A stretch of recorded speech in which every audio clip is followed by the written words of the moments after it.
Capítulo 5. A noiva foi conduzida a uma reunião solene do avivamento no céu. O que vencer será vestido de vestes brancas, e de maneira nenhuma riscarei o seu nome do livro da vida, e confessarei o seu nome diante do meu Pai e diante dos seus anjos. Apocalipse 3:5. Sonhei que um anjo mensageiro chegava à minha casa e colocava em minha roupa espiritual uma insígnia, o qual se tratava da liberação de uma nova patente, concessão de título, para ter entrada a uma das inúmeras partes celestiais e ser reconhecida por exércitos específicos de anjos encarregados na missão. Quando acordei, refleti sobre o sonho e, mediante autorização do Pai, fiz a minha parte no que tange colocar-me à disposição para receber mais informações do reino de Deus. Para tanto, subi ao terceiro andar para orar, e novamente 2 anjos me aguardavam. Após confessar os meus pecados e declarar santidade ao Senhor Jesus, pedi ao Pai que curasse minha alma abatida. Em seguida, abri a Bíblia neste versículo de Apocalipse 3:5, já citado acima. Então o Espírito Santo orientou-me a copiá-lo naquele momento no caderno. O que vencer será vestido de vestes brancas, e de maneira nenhuma riscarei o seu nome do livro da vida, e confessarei o seu nome diante do meu Pai e diante dos seus anjos. Apocalipse 3:5. Imediatamente o mesmo anjo do sonho, que colocou a insígnia em minha veste, apareceu à minha frente. De cócoras, abriu o grande livro da biblioteca do céu e começou a ler enquanto eu escrevia. Não temas, sede fiel às minhas palavras, e bem te sucederá. Senti que era Jesus enviando-me um recado. Olhei para o anjo e depois me atentei para o livro aberto. O livro brilhava, reluzia uma luz indescritivelmente exuberante. Toquei com o dedo na linha 20ª daquela página e foi incrível. Como um relâmpago, anjos apareceram sobre as páginas do livro, que ampliou-se, e podia ver além dos escritos. Abriu-se ali uma nova porta dimensional dos céus. Eu entrara no livro. Anjos com patentes, representantes do leste celestial. Que caminho macio, aconchegante. Como era gostoso estar ali juntamente com aqueles 5 anjos. Um diferencial entre eles me atraiu a atenção. Apesar de serem parecidos e esbeltos, um deles se destacava devido às insígnias, indicando patentes do reino em suas vestes. Para melhor compreensão, patente é o título que cada oficial carrega dentro das Forças Armadas. A cada grau hierárquico corresponde uma insígnia regulamentar. Quanto maior o número de estrelas ou faixas, por exemplo, maior é a responsabilidade do cargo. Para saber a importância de um posto, basta observar a quantidade de símbolos que uma insígnia tem.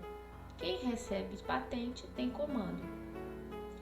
Insígnia é um sinal ou marca que indica uma instituição, um cargo ou um estatuto de uma determinada pessoa. As insígnias são normalmente usadas sob a forma de emblemas ou distintivos. Fonte: pt.wikipedia.org/wiki/insígnia. Para cada atividade no Exército, há uma graduação e patente correspondente e, em teoria, a certo grau de complexidade das tarefas atribuídas àquele nível de liderança ou comando. Fonte: www.grandesguerras.com.br. Eu não sei descrever com a linguagem apropriada, visto que não tenho muito conhecimento no assunto. Por mais que eu queira associar o que vivenciei em arrebatamentos a respeito dos exércitos do reino de Deus, com a conduta e funções dos exércitos da terra, sinto-me impotente, pois foge a qualquer imaginação humana devido à sua incomensurável grandeza. Caminhamos, até que chegamos à frente de uma imensa porta de ouro que era maciça. Aquela porta se abriu em abas a partir do meio e minha visão espiritual foi sendo aguçada. Então, vi que não se tratava apenas de uma grande porta, sim de mais uma surpreendente porta que dava ao palácio celestial brilhante e transparente, parecendo vidro de cristal. E ali havia mais anjos de vestes brancas que seguravam bandeiras pequenas em azul claro e tinham nas cinturas como que odres com água. Antes, porém, de adentrar naquele palácio, o anjo do sonho, que já havia colocado uma insígnia na forma de um emblema em minhas vestimentas e me mostrado o livro da biblioteca do céu, retirou o colete de patentes que ele usava, que eram títulos de autorização designados por Deus, e colocou-o em mim, dizendo-me: vá, não temas. E ficou com os demais anjos posicionados do lado de fora do palácio. Ali encerrava a missão deles para comigo naquele momento. Dali em diante, vi outros anjos que dariam sequências a mais informações. É mistério. Deus é Deus de ordem. Entrei naquele lugar admirada com os emblemas do colete. Os anjos me recebiam com alegria, estando eu na representação figurativa da noiva de Cristo. Anjos músicos tocavam e dançarinos dançavam com suas fitas e vestes cintilantes em tons prata, branco e vermelho. A alegria angelical ali era prodigiosa. A mesa imensa estava posta naquele salão repleto de lustres flamejantes. O tapete era felpudo e verde. As cortinas imensas, devido o pé direito ser muito alto, eram bordadas em fios de ouro, e elas se movimentavam, dado a brisa suave. Ah, e o aroma! Estava admiravelmente cheiroso. Fui convidada a sentar-me próximo à cabeceira da mesa, onde havia um trono magnífico e energizado que resplandecia. Após assentar-me, notei que anjos estrategistas, representantes os exércitos do leste celestial, com suas patentes em forma de brasões nas vestes, todos se assentaram à mesa e aguardavam a abertura da reunião solene.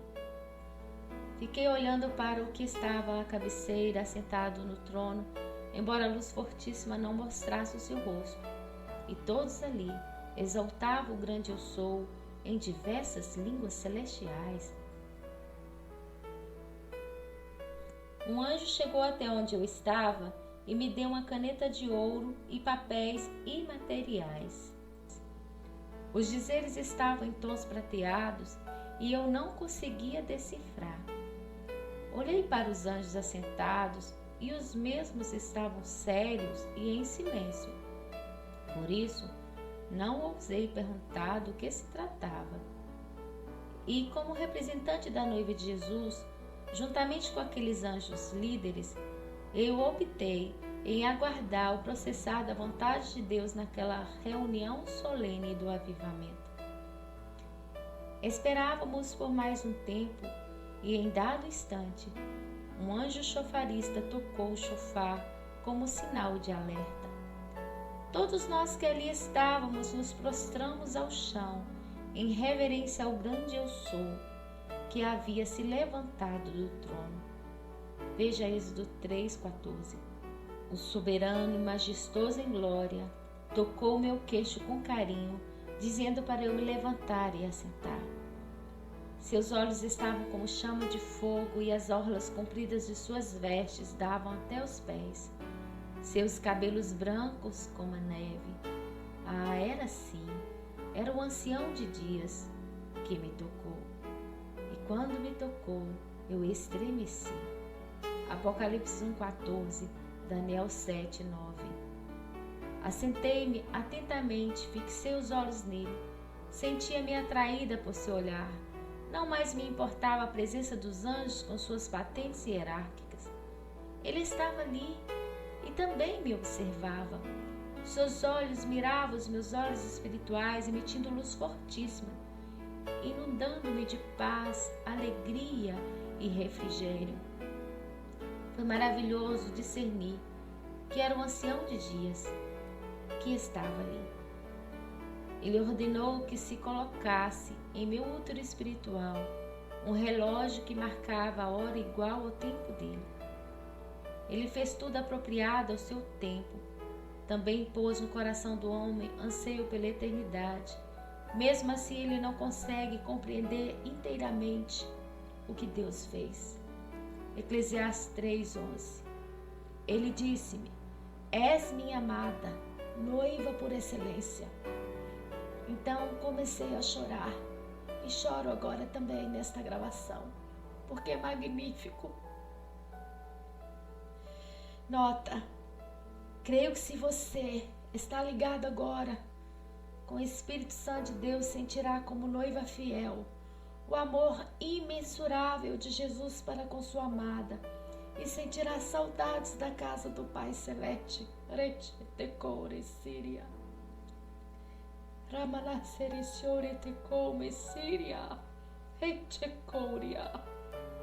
Bendito seja o Deus e o Pai de nosso Senhor Jesus Cristo, que nos abençoou com todas as bênçãos espirituais nas regiões celestiais em Cristo, porque Deus nos escolheu nele antes da criação do mundo para sermos santos e irrepreensíveis em sua presença. Efésios 1:3-4. Aleluias, aleluias. Aleluia, santo, santo é o Senhor, aleluias. Palácio das águas. Treme terra na presença do Senhor, na presença do Deus de Jacó, o qual converteu o rochedo em lago de águas e o seixo em fonte de água. Salmo 114, 7 e 8.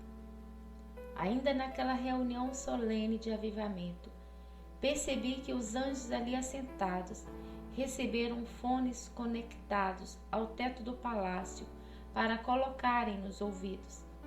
Eles receberiam do ancião de dias as estratégias para o avivamento. Em dado momento, o Espírito Santo falou ao meu espírito que o nome daquele palácio era Palácio das Águas. Fiquei curiosa sobre o porquê daquele nome, mas Jesus disse para esperar um pouco mais, que o anjo qual ele revelou no nome iria me levar ao lado exterior do Palácio das Águas. Antes, porém, meus dedos deveriam receber o toque dos dedos de Jesus, e assim o fez. Meus dedos ficaram como brasas. Senti como se eu fosse um vaso sendo modelado segundo o beneplácito da sua perfeita vontade. Depois, como vaso moldado, eu recebi vinho em mim. Era o vinho da proclamação: Jesus está voltando. Os anjos aplaudiam o gesto de amor de Jesus para com sua noiva, até mesmo os que antes tocavam os instrumentos e os que dançavam pararam para aplaudir, e somente um anjo com seu violino célico continuou a tocar. Era uma melodia selecionada para aquele momento inesquecível. E assim, na figura representativa da noiva de Jesus, dancei para o meu amado e nobre Rei. Também cantei um cântico espiritual na linguagem da noiva de Cristo. Meu espírito discerniu que o cantaremos nas bodas do Cordeiro. Aleluia. Prostrei-me aos pés do nobre Rei Jesus e comecei a beijá-los. Depois, ele bateu 2 palmas, designando que 2 anjos colocassem sobre mim 2 capas, uma rosa, tipificando comunhão com ele, e outra capa vermelha, tipificando a cobertura do seu sangue, proteção. Também foram colocadas outras 5, indicando capas de proteção para 7 tempos diferentes, na plenitude enigmática dos 7 de Deus. Jesus beijou minha testa e o anjo pegou os meus papéis energizados e imateriais junto com a caneta e os colocou em sua bolsa celeste, sendo assim liberado para me mostrar o exuberante palácio das águas. Ele guardou os papéis, pois Jesus autorizara revelar-me os dizeres daquela reunião solene do avivamento posteriormente. Aquele anjo, também nomeado como anjo da paz, colocou carinhosamente seus braços em meu ombro. As mangas das suas vestes azuis claro eram largas e longas. Passamos por aquele imenso palácio das águas, iluminado pelos lustres, cujas paredes eram de blocos transparentes e grandes. Embora admirada com tanta beleza, às vezes eu olhava para trás, pois nos distanciávamos da mesa da reunião solene do leste celeste, e já de longe presenciava os 4 seres viventes sobre o trono de Deus e do Cordeiro, próximo à mesa. Apocalipse 22:1. Havia naquele palácio várias portas enormes, revestidas de ouro, que acentuavam minha curiosidade. Notei que o movimento dos anjos ali era constante. O anjo e eu subimos por uma escada revestida de ouro puríssimo e pedras preciosas. E já no segundo andar, fomos a uma sacada daquele palácio de vários andares.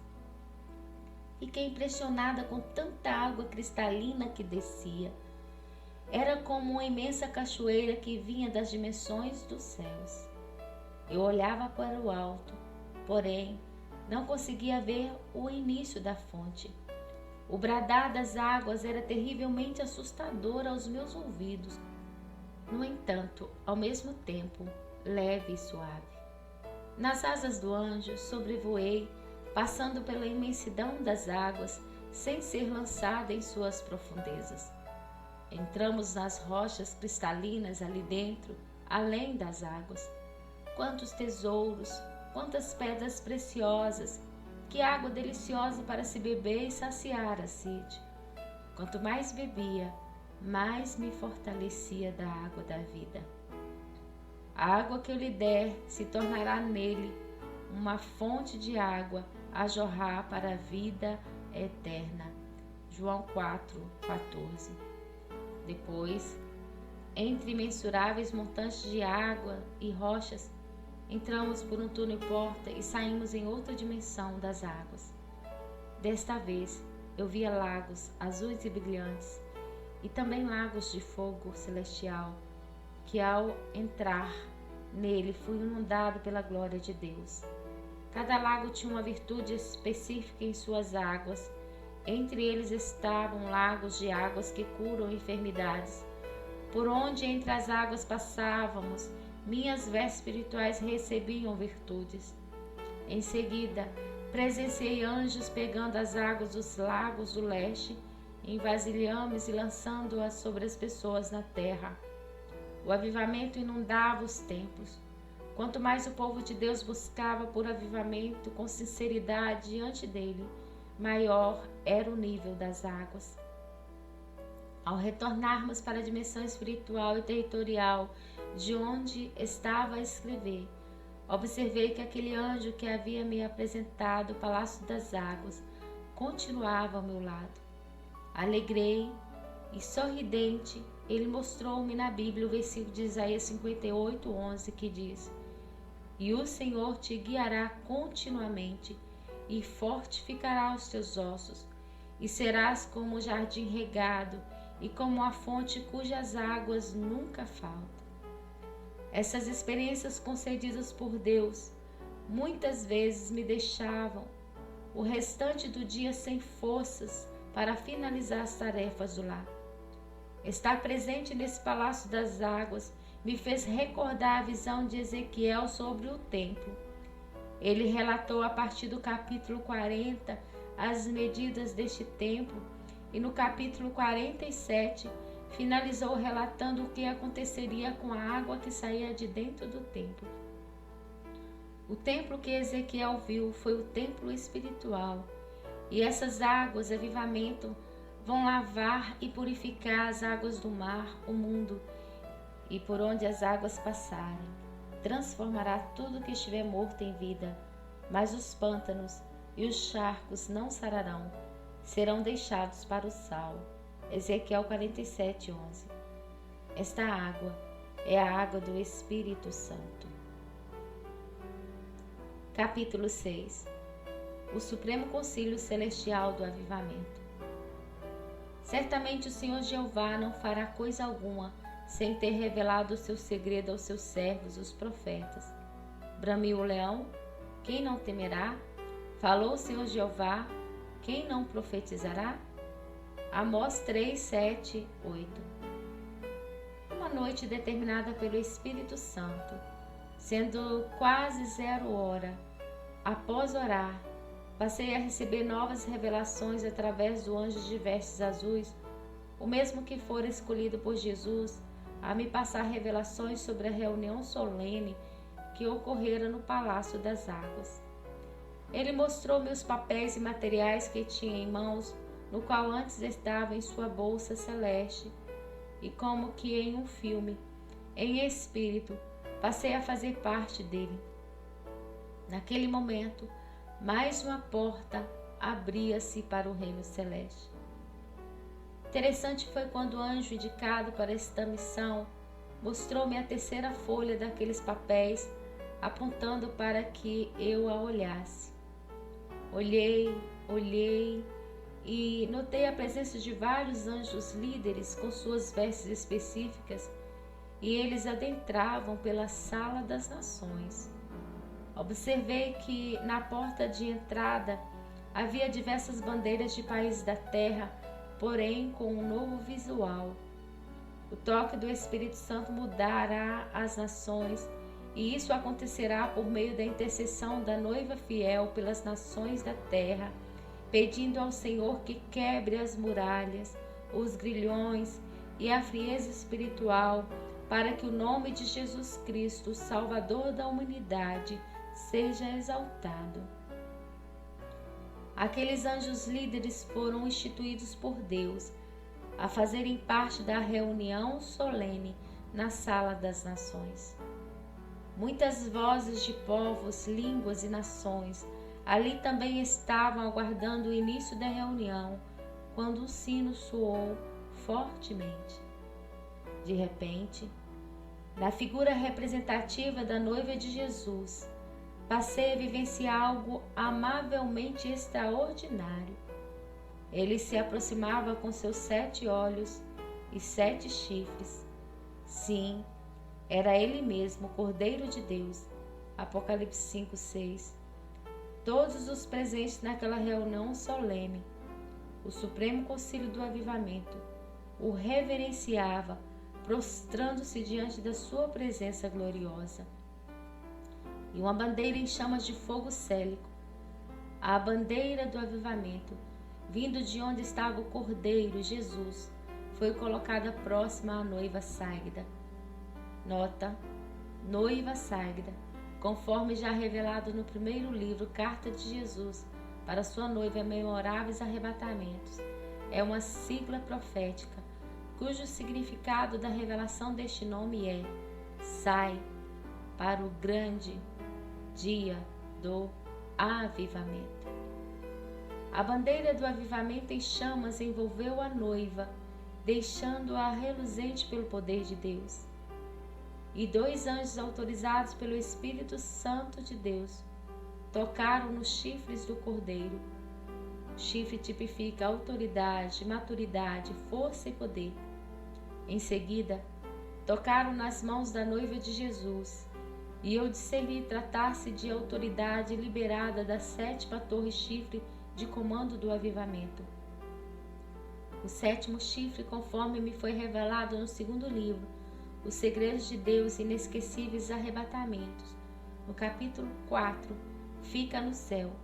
Diz assim: as outras torres chifres estavam em pontos estratégicos como no norte da América do Norte, Canadá, na América do Sul, Brasil, na Europa Ocidental, na Ásia, Tailândia, na África e Oceania, Austrália. As torres chifres, que são ministérios do avivamento na terra, com autoridade e comando, estão posicionadas estrategicamente para que aconteça o grande avivamento. Do sétimo chifre torre, que fica no céu, era passado o comando para os demais. Contudo, havia harmonia, homogeneidade e completude entre os comandos. Estrategicamente, as torres acesas revelavam a luz do Cordeiro de Deus que tira o pecado do mundo. E à medida que os filhos de Deus iam se posicionando em santificação, eram libertos, purificados, curados e restaurados, e as chamas das torres chifres aumentavam o resplendor. O Cordeiro de Deus se aproximava da sua noiva, que assentada o observava atentamente, enquanto mesmo circulava ao redor dela. Com seus pelos esbranquiçados, alvos como a